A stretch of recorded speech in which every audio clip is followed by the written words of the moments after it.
A major off-season development sees Class P champions Johan van Staden and James Rousseau move into Class A in a new Atlas Copco Spec 5 bat. The pair made history last year by becoming the first Class P crew to win a national race overall and will now rub shoulders with some off-road heavyweights. We had a look at last year. We gave it had a good year in the Class P, and it was quite hard to keep up with the V8s then. So the competition is very stiff. As I would put it in layman's terms, that we feel that we're going to run with the big dogs this year, and we got our job cut out for us, but we'll give it our best. We enjoy challenges, and yeah, we'll see if we can pull a win on Dog. The new Atlas Copco Bat Spec 5 highlights some significant changes and improvements from previous models of the South African-built car. Well, the Spec 5 has got finer detail to its specification that makes it a Spec 5. Starting with position of engine, rear control arms, suspension, fuel capacity, engine capacity, gear ratios, cockpit space specifically, riding height, and then obviously structural strength, which is different from the other cars. Technological advances in design trends also help to refine other important characteristics of the impressive new Bat Spec 5. It's got a major effect towards center point of gravity. The closer it is to the driver, navigator center point, the better the car handles, which makes it more controllable, and you can actually enter and exit that turn much faster with a gravity point more centralized than with the previous spec slightly further back. If there is a drawback to the new Bat Spec 5, it is the width of the race car, and the crew are going to have to be a little careful when it comes to negotiating narrow gates and other crossings. Wheelbase is always a problem, so with the car being slightly wider than average, Spec 4, Spec 3, Spec 2, Spec 1, and gate crossings are problematic, especially farm gates. There's only so much play between the two. It gets normally measured by one of the SP buckies or cruiser buckies, so it's not normally open for the specials. So with 1 inch narrower throughout, it will just ease our pain on narrow crossing. In terms of front and rear suspension systems, the new Bat has the latest designs, components and materials. Suspension is critical. The suspension, with the material being utilized to build the suspension, lower control arms, upper control arms, rear control arms, and inner strength of the control arms applies to the weight of the items fitted to the car, and then obviously the structural strength that you can actually take punishment with. So it's critical towards the success of a car. The cockpit of a race car is one of the smallest and noisiest offices in the world. The Bat Spec 5 pays particular attention to added room and practicality for driver and co-driver. Spec 5 changes critical towards the space available for the driver's elbows, movement around the steering wheel, so this has been widened.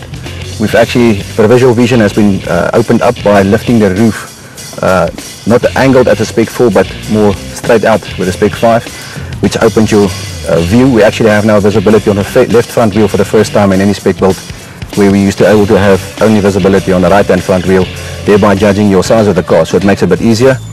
Nose automatically feels shorter because we're sitting slightly higher because of the roof distance that came in. And then critical layout in the cockpit, we've eased out all the waterproofing problems by putting a center console in where your critical items like your PCI and your radio goes to. The other items are all waterproof, so your GPS can handle it. It's marine stuff. Your odos are marine stuff, so that can handle the direct exposure, but whereas these items can't. Motec dash, Motec computer, new technology available in the market. Moving your selector buttons to the steering wheels, that gives you access to certain functions on your dash, visible for the driver. When there is an item or fault on the computer, we can actually reset in race conditions instead of having to stop and do a download and then only find out what the problem is. Creating more space on ventilation towards allowing wind trapped in the car to exit the car. You can see the back end side slightly more open, where it used to have too many items mounted, which gives you no visibility, no outside mirror, inside mirror which is crossed over. James looks for me, I look for him, but we can have backward vision which wasn't possible previously. Driver's comfort is not something that any sportsman's actually concerned about, but we have changed the seating positions to give you comfort and lumbar support into the seats because of the endurance race that you do go through with these cars. The comfortable you feel, the better you can concentrate on your race styles. There is a lot of hype attached to the Van Staden Rousseau move to the Class A ranks, and the Pretoria-based pair will be under close scrutiny throughout the season. Change at the Total Motorsport team sees former SA champion Shamir Variawa and Siegfried Rousseau switching from an aging Porter to a BAT Spec 4 model. Yeah, last year in Johannesburg, coming to the last race, we had to finish behind Kali Sulwal or 3 places behind him, and we probably would have won the championship.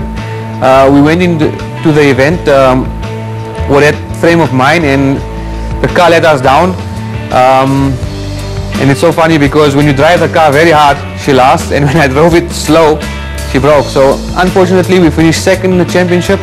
Nevertheless, we're still in the podium, and we're looking forward for this year's season. The Total Motorsport team had the opportunity to run the BAT Spec 4 at the end of last season. The car was built for the late Bevan Bertholdt, and this season gives Variawa and Rousseau tactical options. Yes and no. We were presented with an opportunity at Johannesburg race where we were given late Bevan's car to run, and we jumped at that opportunity for one reason, is that we could go into the 2011 season with a car that was probably tested and running, and attack the season from day one.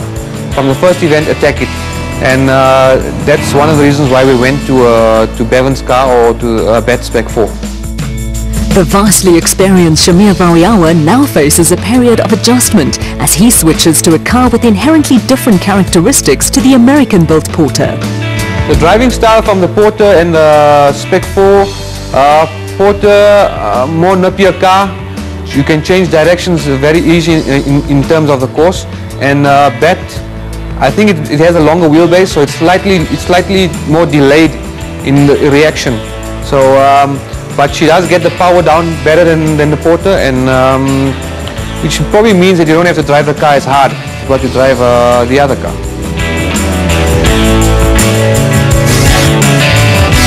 In recent seasons, brothers Keith and Andrew Mcnerty have been Class B stalwarts in Azarko.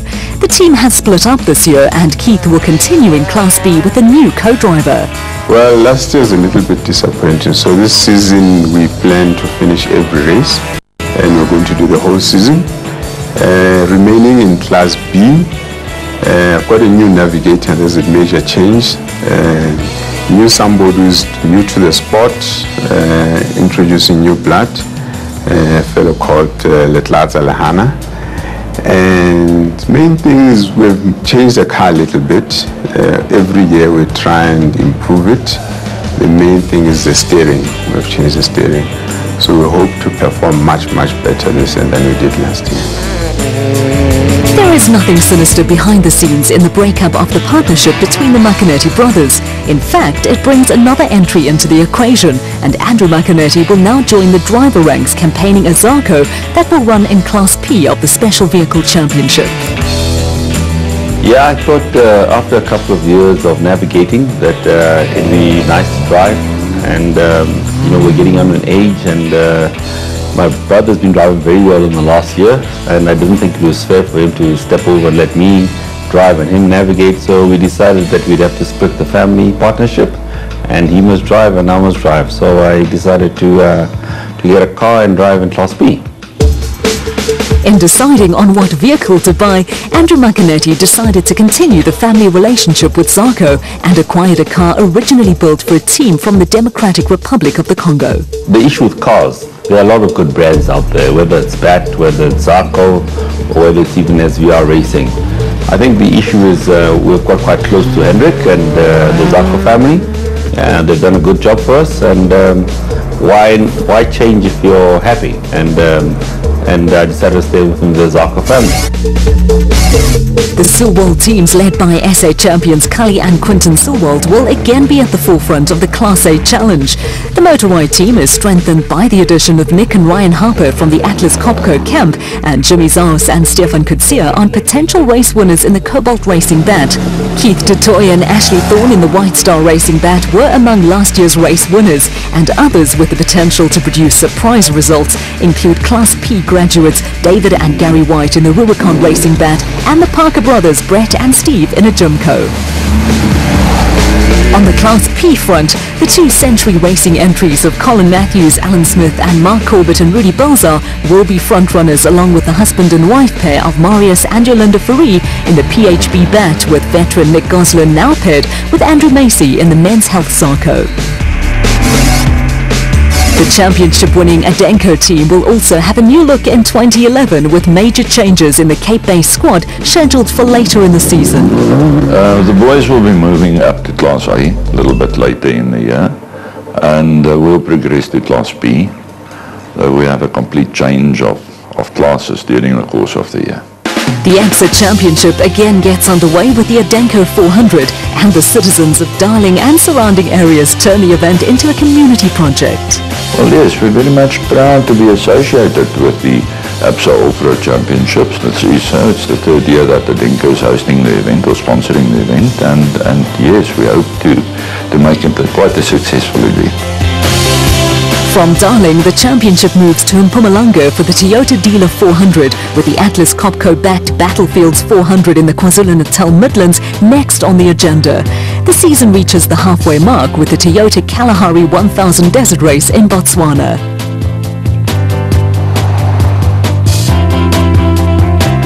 The second half of the season starts with the ever-popular Sun City 400 in the Pilanesberg, which was voted Event of the Year in 2010. The championship then moves to the East Rand for the 4x4 Megaworld 400 at Carnival City and on to the Free State for the Himon Auto 400, which will be run for the second time in Bloemfontein. The ABSA Championship is once again rounded off by the RFS Magalies 400 based at the Tarleton International Raceway near Krugersdorp.